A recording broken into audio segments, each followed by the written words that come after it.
नमस्कार. लहान मुलांच्या टिफिनसाठी किंवा नाश्त्यासाठी पौष्टिक असं रोज काय बनवायचा प्रश्न पडत असेल, तर आज आपण मस्त रव्याचे अप्पे बनवतोय. त्यासाठी बाउलमध्ये मी 1 वाटी बारीक रवा घेतलेला आहे. रवा जर तुमच्याकडे बारीक नसेल आणि मोठा असेल, तर मोठा रवा तुम्ही मिक्सरला बारीक करून घेऊ शकता. त्यानंतर यामध्ये मी 3 चमचे दही घातलेलं आहे. आता दही नसेल तर याऐवजी ताकाचा वापर केला तरीही चालेल. पाऊण वाटी मी यामध्ये पाणी घातलेलं आहे आणि आता हे दही आपण रव्यासोबत व्यवस्थित मिक्स करून घेणार आहोत.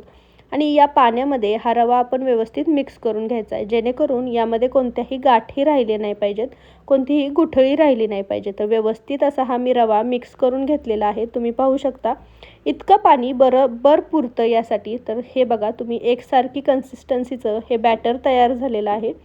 त्या दह्यामुळे आपल्या ज्या अप्प्यांना मस्त आंबटसर असा चव येते. तर हे व्यवस्थित मिक्स करून झालं आहे. आता यामध्ये रवा घातला आहे. रवा फुलायला वेळ लागतो, त्यामुळे झाकण ठेवून आपण हा 15 ते 20 मिनटं असाच साईडला ठेवणार आहोत. हा फुलून देणार आहोत. आता रवा भिजतोय तोपर्यंत आपण इकडे चटणीची तयारी करून घेऊयात. तर मिक्सर जारमध्ये मी अर्धी वाटी सुकं खोबरं बारीक चिरून घेतलेलं आहे. सुक्या खोबऱ्याच्या ऐवजी तुमच्याकडे ओला नारळ असेल, ओलं खोबरं असेल तर ते वापरलं तरीही चालेल. 5 ते 6 लसणाच्या पाकळ्या घेतल्यात. 2 हिरव्या मिरच्या घेतल्यात, तोडून घेणार आहे. तिखट तुम्हाला जास्त आवडत असेल तर थोडी मिरची जास्त टाकली तरीही चालेल. थोडीशी कोथिंबीर घ्यायची आहे आणि आपल्या चटणीला सुंदर असा कलर येतो. चवीनुसार यामध्ये मीठ घालणार आहोत आणि यामध्ये थोडंसं मी दही घालते. दह्यामुळे आपली चटणी जी आहे ती छान क्रीमीसरही बनते आणि तिला छान आंबट गोड चवही येते. थोडं पाणी घालायचं आहे आणि झाकण लावून आपण आता हे छान बारीक करून घेणार आहोत. याची छान चटणी तयार करून घेणार आहोत. तर मी मिक्सरवरती ही छान चटणी तयार करून घेतलेली आहे. तुम्ही पाहू शकता चटणी छान दाटसर झालेली आहे. याला सुंदर असं टेक्स्चर आलं आहे. तुम्ही आता ही चटणी अशीच खायला घेऊ शकता किंवा एखाद्या तडका पॅनमध्ये तेल गरम करायचं. यामध्ये जिरी, मोहरी आणि कढीपत्त्याची तुम्ही तडका देऊन या चटणीवरती घालून घेऊ शकता. त्याने ही चटणी खूप सुंदर लागते. तर आता आपली चटणी तयार आहे. ही आपण साईडला ठेवूयात. आता इकडे आपण रवा भिजवून घेतलेला होता, तोही छान भिजवला गेलेला आहे. तुम्ही पाहू शकता जे पाणी आहे ते बऱ्यापैकी रव्याने शोषून घेतलेलं आहे. तर रवा आपला छान भिजला गेलेला आहे आणि ह्याला स्मूथ असं एक टेक्स्चर आलेलं आहे. एकदा आपण व्यवस्थित हा हलवून घेणार आहोत. हलवून घेतल्यानंतर हा आता आणखी जास्त पौष्टिक बनावा म्हणून मी यामध्ये बारीक चिरलेला कांदा, टोमॅटो आणि कोथिंबीर घालते. सोबतच हिरवी मिरची, थोडंसं जिरं मी बारीक करून घेतलेलं होतं, तीही मी यामध्ये पेस्ट घालणार आहे. आता हे सगळं व्यवस्थित मिक्स करून घ्यायचं आहे. हिरवी मिरची तुम्ही चिरून घातली तरीही चालेल, पण लहान मुलांना देत असाल टिफिनला तर शक्यतो मिरचीची पेस्ट करूनच द्यायची. आता यामध्ये तुम्ही पौष्टिक अशा भरपूर साऱ्या भाज्याही घालू शकता, जसं की किसलेलं गाजर, बीट, शिमला मिरची. यामुळे हे अजून जास्त पौष्टिक होणार आहे. आता यामध्ये मी थोडंसं पाणी घातलं आहे आणि बॅटरची कन्सिस्टन्सी ना जास्त पातळ ना जास्त घट्ट अशी ठेवलेली आहे. आता यामध्ये आपण चवीनुसार मीठ घालणार आहोत आणि एकदा व्यवस्थित हे बॅटर हलवून घेणार आहोत. तर आपलं अप्प्याचं बॅटर तयार झालेलं आहे. आता आपण हे साईडला ठेवूयात आणि मस्त अप्पे तयार करायला घेऊयात. तर इथे मी अप्प्याचं भांडं जे आहे ते गरम करायला ठेवलेलं होतं.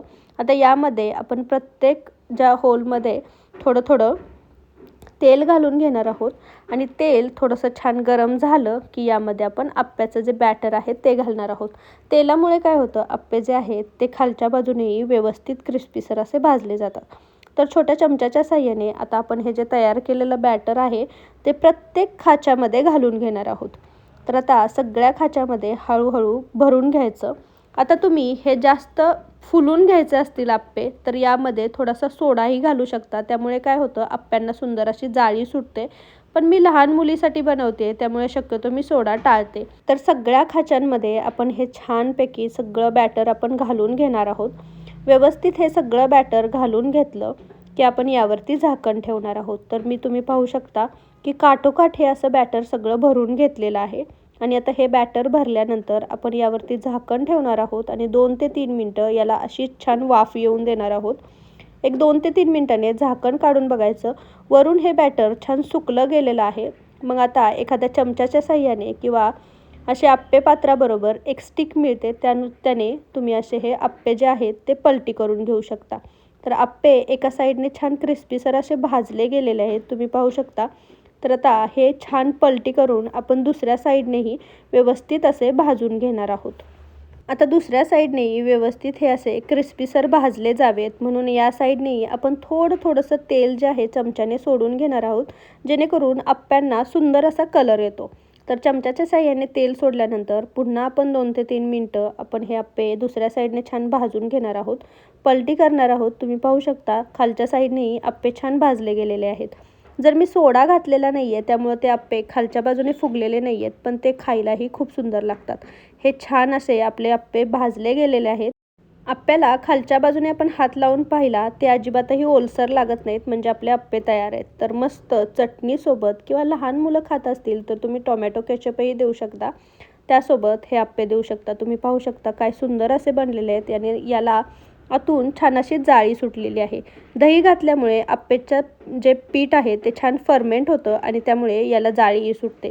तर मस्त असे हे गरमागरम रव्याचे अप्पे अगदी झटपट बनून तयार आहेत. तुम्हीही असे हे झटपट बनणारे अप्पे कधीतरी लहान मुलांच्या टिफिनला किंवा नाश्त्यासाठी बनवू शकता. तर हे अप्पे तुम्ही नक्की बनवून पहा आणि कसे झालेले मला कमेंटमध्ये सांगायला विसरू नका. रेसिपी जर आवडली असेल तर रेसिपीला एक लाईक नक्की करा आणि तुमच्या फॅमिली आणि फ्रेंड्ससोबत याची लिंक जास्तीत जास्त शेअर करा. तुम्ही जर माझ्या चॅनलवर नवीन असाल तर चॅनलला नक्की सबस्क्राईब करा आणि जवळचे बेल आयकॉनही दाबा. त्याने माझ्या चॅनलवरच्या नवीन रेसिपींचे नोटिफिकेशन तुम्हाला मिळत राहतील. तर पुन्हा भेटू अशीच एक झटपट बनणारी रेसिपी घेऊन. तोपर्यंत थँक्यू.